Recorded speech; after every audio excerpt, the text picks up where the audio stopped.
trying to take advantage of seniors who depend on their flagship health program, Medicare. Since I served as the director of the Oregon Gray Panthers, something like a year or two ago, these unethical salespeople would often sell seniors 10 or 15 separate unnecessary Medigap policies that weren't worth the paper they were written on.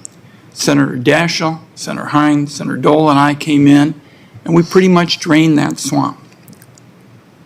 The same thing happened at the start of Medicare Advantage. In fact, I think my colleagues were there. Then Chairman Baucus held a hearing on Medicare marketing because scammers were actually going door to door in the South wearing white coats and stethoscopes around their necks to try to persuade seniors to enroll in these plans. We got a few protections, but it wasn't enough.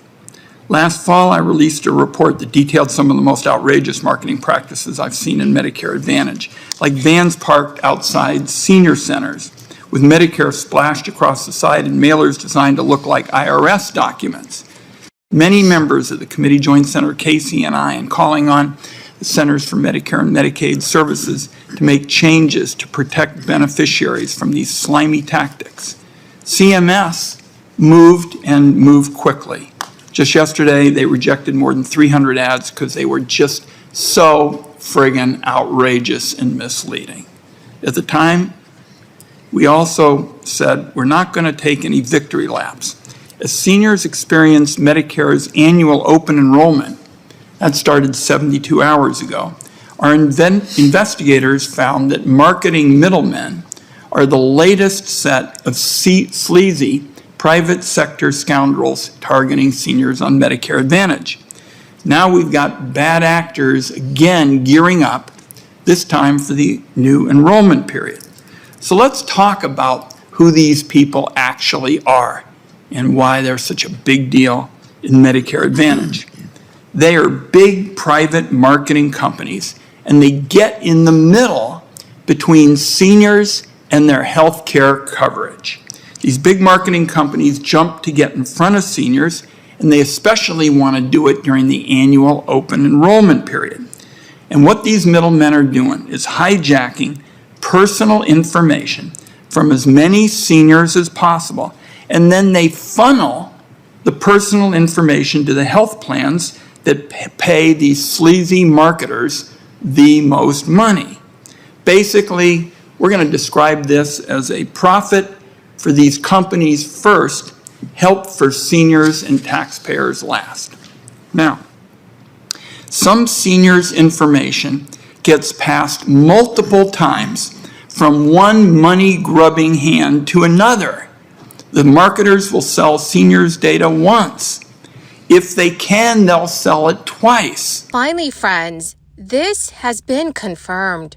You can now know exactly how much you can expect from Social Security monthly benefits after the next cost of living adjustment. Officials are also beginning to consider new Social Security reform that would replenish the program's trust funds.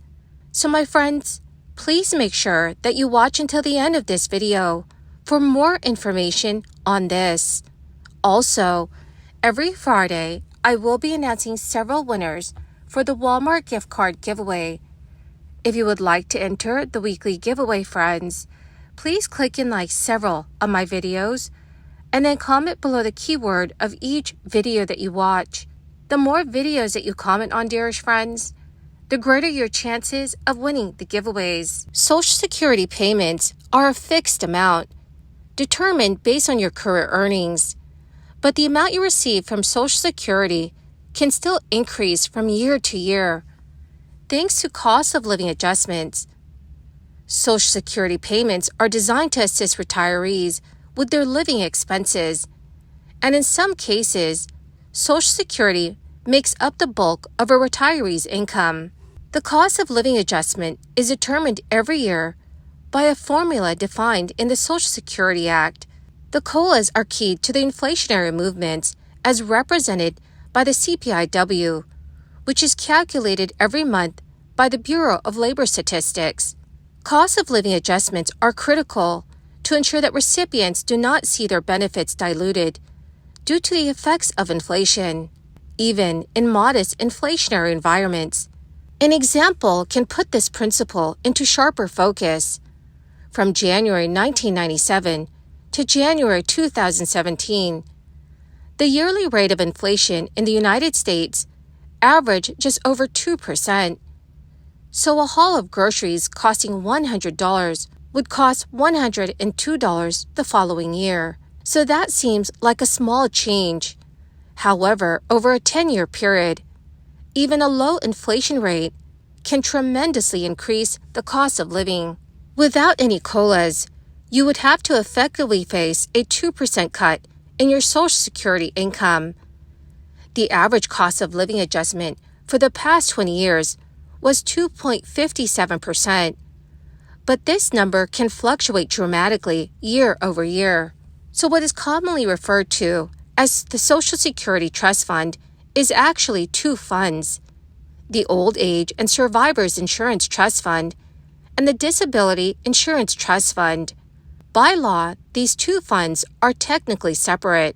The OASI Fund is responsible for retirement and survivors' benefits, and the DI Fund pays disability benefits, but the two funds are typically combined for purposes of discussion regarding the solvency of Social Security. Currently, Social Security payments cannot be accurately projected after the year 2034 due to the financial state of the Social Security trust funds. In 2021, the annual costs of Social Security began to be higher than the program's net income. Put simply, the revenue raised by Social Security taxes fell short of the total cost of paying out benefits. The shortfall has to be met by withdrawing from the trust funds. Last year, the reserve declined by $22 billion to a total of $2.83 trillion. Currently, fund trustees expect that surplus to be completely depleted by 2034, unless Congress takes action to address it.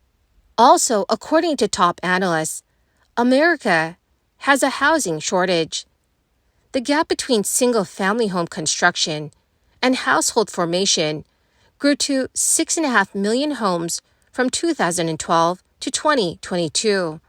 And despite the Federal Reserve's substantial interest rate hikes aimed at curbing inflation, housing affordability continues to elude many areas across the nation, with rent prices surging in tandem. Yet according to a new analysis by LendingTree, millions of homes stay vacant in America. LendingTree found that there are 5.5 million vacant housing units in the 50 largest metros in the United States. This results in an average vacancy rate of 7.22%. But reality can be different from theory, as home prices remain high in many parts of the U.S. The analysis revealed that New Orleans, Miami, and Tampa, Florida, have the highest vacancy rates in the country, but in contrast, the lowest vacancy rates are found in Minneapolis, Austin, Texas, and Washington, D.C. Given the housing shortage in the United States, you may wonder why these units remain unoccupied.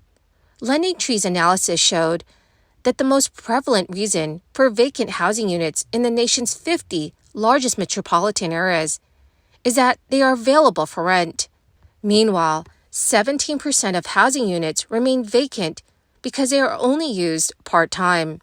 Additionally, 8% of homes are unoccupied because of ongoing repair or renovation work. With rising interest rates, home buyers are finding themselves to deal with larger mortgage payments, and that means millions of households are now priced out of the market.